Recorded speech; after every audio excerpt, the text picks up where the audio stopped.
So sa mga kapwa natin motorista dyan, no? So kaya nyo bang baybayin to?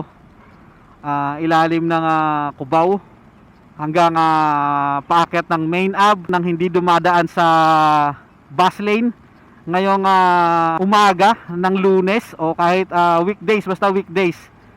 Kasi pag Saturday, Sunday, medyo moving dito, maluwag eh. Mga ganitong oras, mga alas 7, alas 6:30, ay alas 6:30, alas 7 ng umaga, alas 7:30 ng umaga, yung mga ganong oras.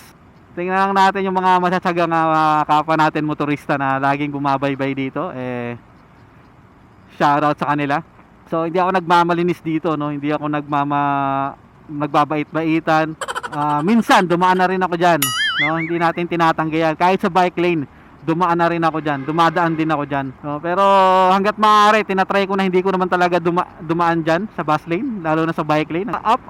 Ay mali pala. So ang mindset is kaya lang naman ako dumadaan sa tamang linya kasi naka-open yung camera ko. Nagpapakitang tao lang ako.